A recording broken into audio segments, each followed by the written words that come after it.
जय हिंद दोस्तों। माँ नर्मदा क्लासेस में आपका स्वागत है और मैं लेके आया हूँ आपके लिए एक वीडियो 13 और 14 जनवरी 2023 करंट अफेयर्स।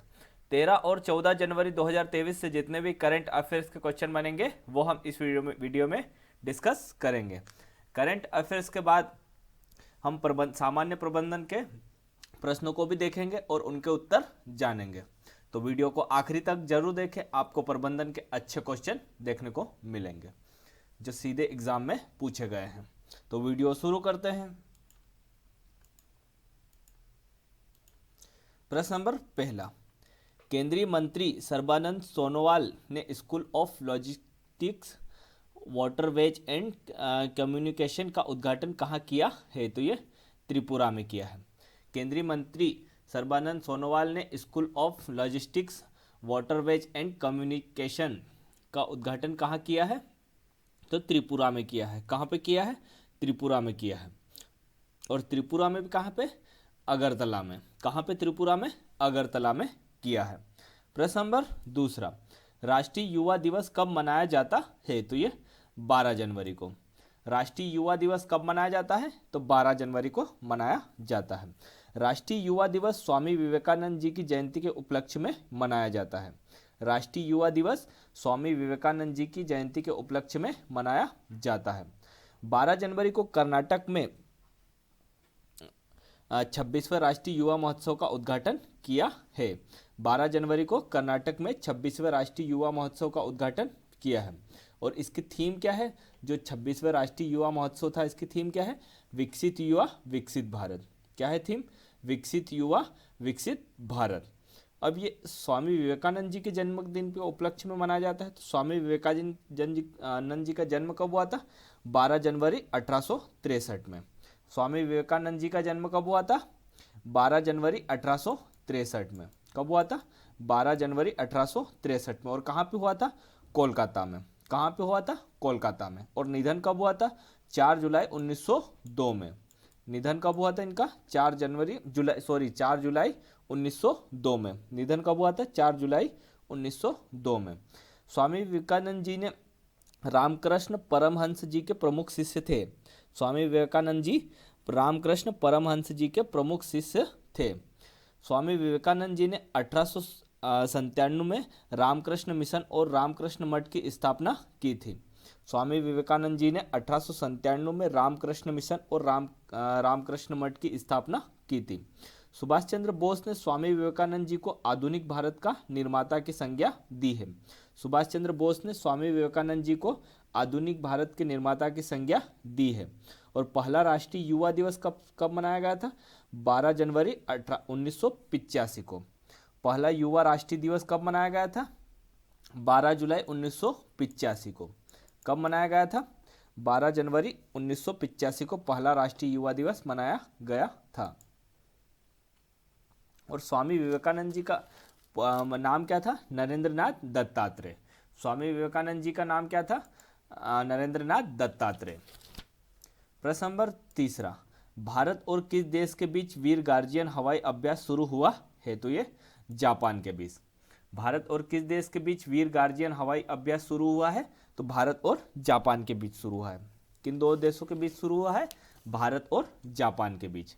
यह वीर गार्जियन अभ्यास का पहला संस्करण है। ये जो अभ्यास होगा वीर गार्जियन, ये इसका कौन सा संस्करण है? पहला संस्करण है। और इसका आयोजन 12 जनवरी से हुआ है। मतलब कब से इसका आयोजन हुआ है? 12 जनवरी 2023 से जापान में इसका आयोजन हुआ है। और अब ये जापान में हुआ है तो जापान की राजधानी क्या है? टोक्यो। जापान की राजधानी क्या है? टोक्यो। और जापान के प्रधानमंत्री कौन है? Fumio Kishida. जापान के प्रधानमंत्री कौन है? Fumio Kishida. और जापान के मुद्रा क्या है? यूरो। जापान की मुद्रा क्या है? यूरो।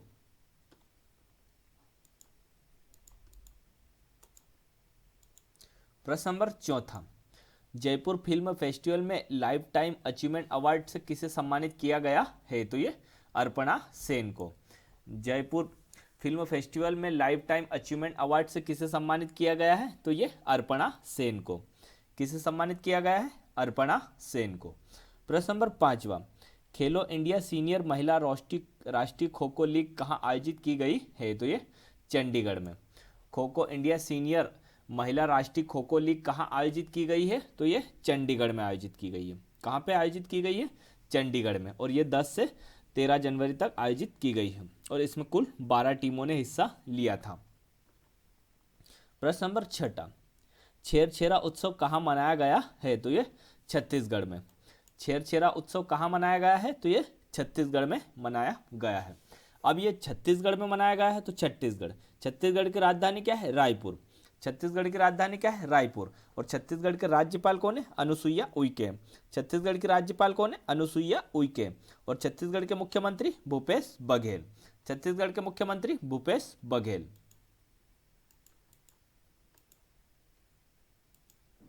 प्रश्न number 7, the voice of global south summit की मेजबानी कौन सा देश करेगा? तो ये अपना देश भारत करेगा।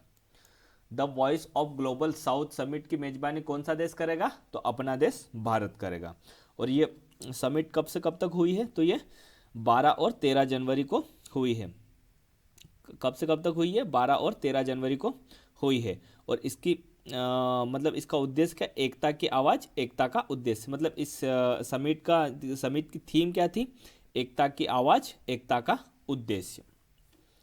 प्रश्न नंबर 8, राष्ट्रीय मानव तस्करी जागरूकता दिवस कब मनाया जाता है? तो ये 11 जनवरी को। राष्ट्रीय मानव तस्करी जागरूकता दिवस कब मनाया जाता है? तो ये 11 जनवरी को मनाया जाता है। कब मनाया जाता है? 11 जनवरी को मनाया जाता है। प्रश्न नंबर 9, हर्बालाइफ ने किसे अपना ब्रांड एम्बेसडर बनाया है? तो ये स्मृति मंधाना को बनाया है। हर्बालाइफ ने किसे अपना ब्रांड एम्बेसडर बनाया है? तो स्मृति मंधाना को। और स्मृति मंधाना कौन है? तो ये एक क्रिकेट खिलाड़ी है। कौन है? क्रिकेट खिलाड़ी है।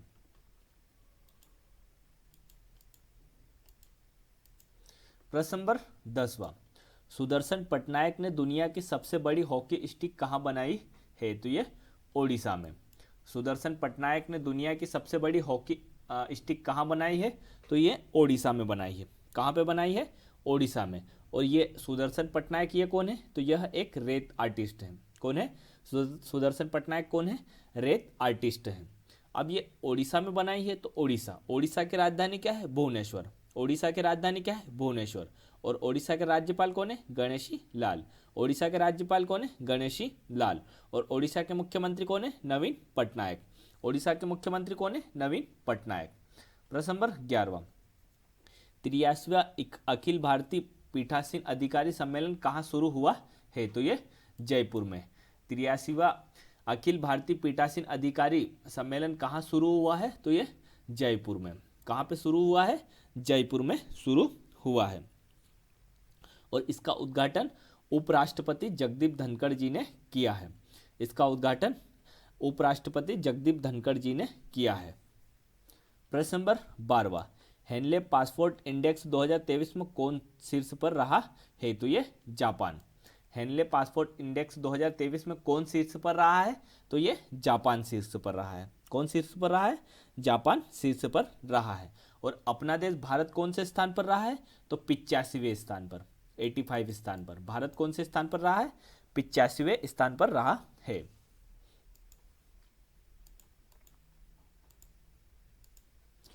प्रश्न नंबर 13, राष्ट्रीय बाल अधिकार संरक्षण आयोग अपना कौन सा स्थापना दिवस मना रहा है? तो ये 18वां।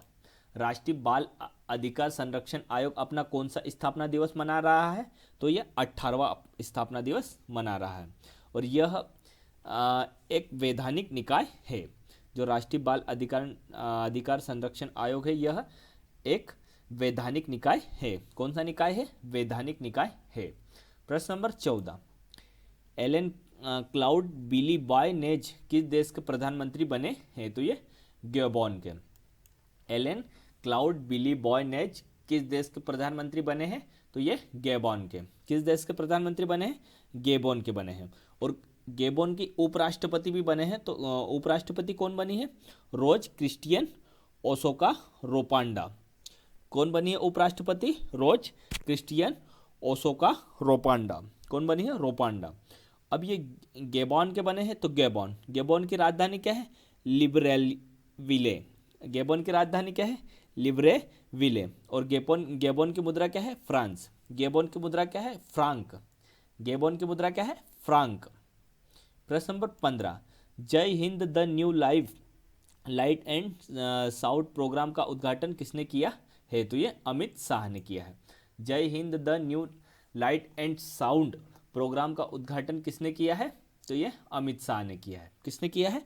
अमित शाह ने। और ये प्रोग्राम कहाँ हुआ है? तो ये दिल्ली के लाल किले में हुआ है। कहाँ पे हुआ है? दिल्ली के लाल किले में हुआ है।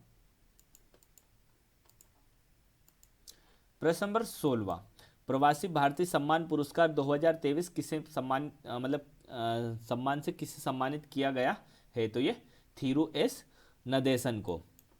प्रवासी भारतीय सम्मान पुरस्कार 2023 से किसे सम्मानित किया गया है? तो ये थीरू एस नदेसन को। किसे सम्मानित किया गया है? थीरू एस नदेसन को सम्मानित किया गया है। प्रश्न नंबर 17, अय्यनूर अम्मनूर त्योहार कहाँ मनाया गया है? तो ये तमिलनाडु में। अय्यनूर अम्मनूर त्योहार कहाँ मनाया गया है? तो ये तमिलनाडु में।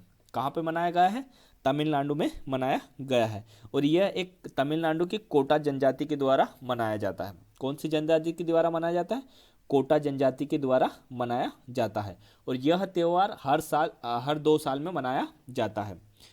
अय्यनूर अम्मनूर त्यौहार हर 2 साल में मनाया जाता है। अब ये तमिलनाडु में मनाया गया है, तो तमिलनाडु की राजधानी क्या है? चेन्नई। तमिलनाडु की राजधानी क्या है? चेन्नई। और तमिलनाडु के राज्यपाल कौन है? RN रवि। तमिलनाडु के राज्यपाल कौन है? RN रवि। और तमिलनाडु के मुख्यमंत्री कौन है? MK Stalin. तमिलनाडु के मुख्यमंत्री कौन है? MK Stalin. प्रश्न नंबर 18, किस देश की सरकार ने पब्लिक स्कूलों में पंजाबी भाषा को शामिल करने का फैसला किया है? तो ये ऑस्ट्रेलिया की। किस देश की सरकार ने पब्लिक स्कूलों में पंजाबी भाषा को शामिल करने का फैसला किया है? तो ये ऑस्ट्रेलिया की सरकार ने। कौन से देश की सरकार ने? ऑस्ट्रेलिया की सरकार ने। अब ये ऑस्ट्रेलिया की सरकार ने किया है, तो ऑस्ट्रेलिया की राजधानी क्या है? कैनबरा। ऑस्ट्रेलिया की राजधानी क्या है? कैनबरा। और ऑस्ट्रेलिया के प्रधानमंत्री कौन है? Anthony Albanese. ऑस्ट्रेलिया के प्रधानमंत्री कौन है? Anthony Albanese. और ऑस्ट्रेलिया की मुद्रा क्या है? Australian dollar. ऑस्ट्रेलिया की मुद्रा क्या है? Australian dollar.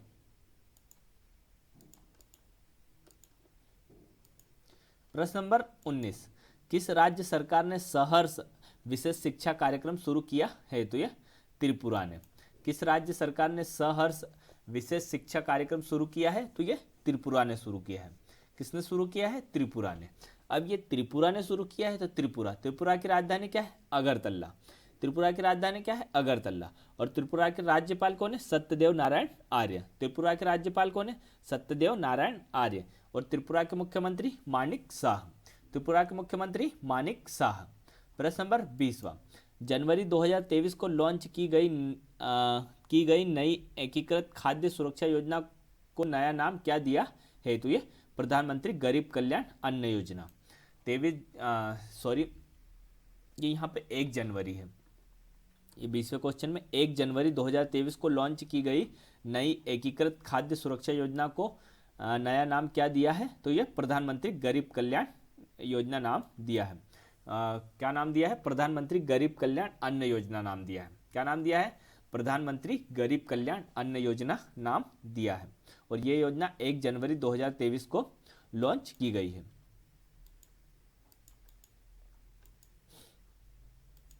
अब प्रबंधन के प्रश्न। प्रबंधन का पहला प्रश्न है, पहला, विपणन व्यवस्था के केंद्र में होता है? तो ये ग्राहक। विपणन व्यवस्था के केंद्र में होता है, तो ये ग्राहक होता है। कौन होता है? ग्राहक होता है। प्रश्न नंबर दूसरा, अल्प पूंजीकरण का प्रभाव है? तो ये श्रम संबंधों में तनाव।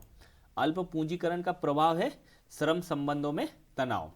प्रश्न नंबर तीसरा, जब ऋण पूंजी अंश पूंजी बराबर हो तो क्या होता है? तो ये शून्य समता पर व्यापार होता है। जब ऋण पूंजी अंश पूंजी बराबर हो तो क्या होता है? तो शून्य समता पर व्यापार होता है। क्या होता है? शून्य समता पर व्यापार होता है। प्रश्न नंबर चौथा, प्रबंधन और प्रशासन में सर्वप्रथम अंतर स्पष्ट करने वाला था? तो ये ओलिवर सेल्डन। प्रबंधन और प्रशासन में सर्वप्रथम अंतर स्पष्ट करने वाला था, तो ओलिवर सेल्डन। कौन था? Oliver Seldon. प्रश्न नंबर 5वां, नकारात्मक अभिप्रेरण में दिखाया जाता है? तो ये भय। नकारात्मक अभिप्रेरण में दिखाया जाता है तो ये भय दिखाया जाता है। प्रश्न नंबर 6, आकस्मिक देयताएं किसमें दिखाई देती है तो ये तुलन पत्र के लिए लिखा पत्र नोट्स में। आकस्मिक देयताएं किसमें दिखाई देती है? तुलन पत्र के लिए लेखा पर नोट्स में। कहाँ पे? तुलन पत्र के लिए लेखा पर नोट्स में। प्रश्न नंबर 7, भारत में लेखा मानव एक किस विषय में व्याख्या करती है तो ये सूची मूल्यांकन में। भारत में लेखा मानव एक किस विषय में व्याख्या करती है तो सूची मूल्यांकन में। किस विषय में? सूची मूल्यांकन में। प्रश्न नंबर 8, लेखाकरण का प्राथमिक कार्य क्या होता है तो ये वित्तीय लेन देन से संबंधित। लेखाकरण का प्राथमिक कार्य क्या होता है तो वित्तीय लेन देन से संबंधित। प्रश्न नंबर 9, पूंजीगत व्यय किसमें परिलक्षित होगा तो ये बैलेंस शीट में या तुलन पत्र में। पूंजीगत व्यय किसमें परिलक्षित होगा तो ये बैलेंस शीट या तुलन पत्र में। प्रश्न नंबर 10, नियंत्रण विस्तृति को निर्धारित करने का सूत्र किसने प्रस्तुत किया है तो ये वी.ए. ग्रेक्विनास ने। नियंत्रण विस्तृति को निर्धारित करने का सूत्र किसने प्रस्तुत किया है तो वी.ए. ग्रेक्विनास ने। किसने किया है? वी.ए. ग्रेक्विनास ने। धन्यवाद दोस्तों। अगर आपको ये वीडियो अच्छा लगा है तो वीडियो को लाइक करें, वीडियो को ज़्यादा से ज़्यादा शेयर करें, और अगर आपने हमारे चैनल को सब्सक्राइब नहीं किया है तो हमारे चैनल को सब्सक्राइब कर दें और साथ में बेल आइकन को भी प्रेस कर दें, जिससे आपको हमारी आने वाली वीडियो की नोटिफिकेशन मिल जाएगी। धन्यवाद दोस्तों। जय हिंद, जय भारत।